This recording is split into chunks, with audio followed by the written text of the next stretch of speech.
hot day through the dusty dunes of Amarillo, a cowboy rode into town. He wore his hat low and his saddle did show he had a penchant for travelin' around. He rode to the saloon as many cowboys do for a whistle wettin' and word about town. The cowboy sidled up to the bar, flashed a shiny star, and said, "I've come to bring in a dangerous man." The barman said, "Who might that be?" And the cowboy said slowly, "Cowpoke Clown Magee."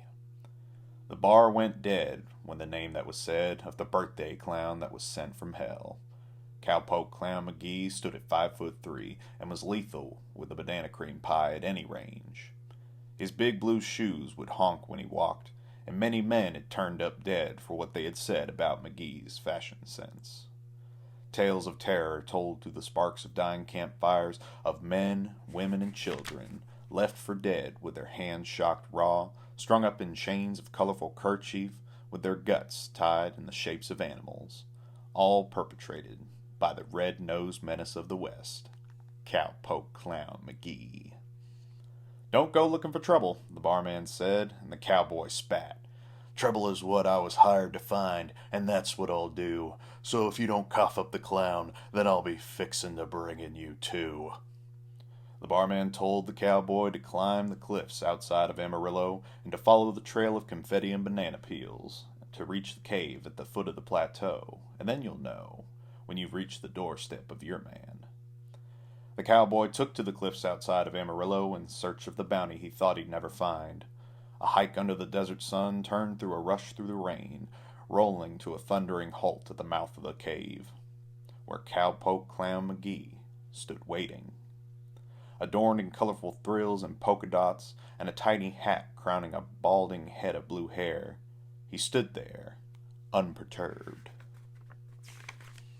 The cowboy grabbed his Texas steel. "Neither of us has to die," the cowboy said, "but if you think you can take a run at me, then you're more than welcome to try." Magee honked his nose and spun his tie. In a near-perfect cowboy imitation, he said, "You're more than welcome to try."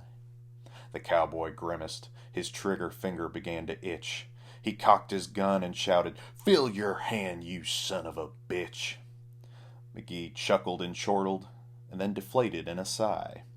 And just before the cowboy's eyes, the short little clown started to cry. "You know, it's not like what people say," Magee sputtered at the man. I ain't trying to fool you.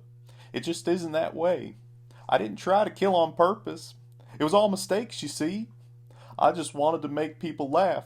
Could you, sir, please believe me?" The cowboy blinked, then holstered his gun. He could see the simple clown was only about fun. "I'll say, friend, your story melted my heart. You'll have to excuse me, I was just trying to play my part." Cowpoke Clown Magee wiped his tears and nodded to the man. "Oh, that's awful kind of you. I'd like to shake your hand if I can." Magee honked over to the cowboy. The former foes shook hands. "Gosh, partner, you sure are the best. Say, that's a awfully pretty flower you have there on your chest."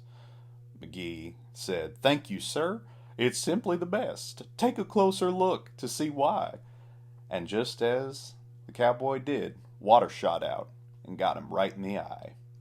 The cowboy swore and stumbled just a step too far, where a cliff was waiting, with plenty of rocks below to leave his body and bones broken and ajar.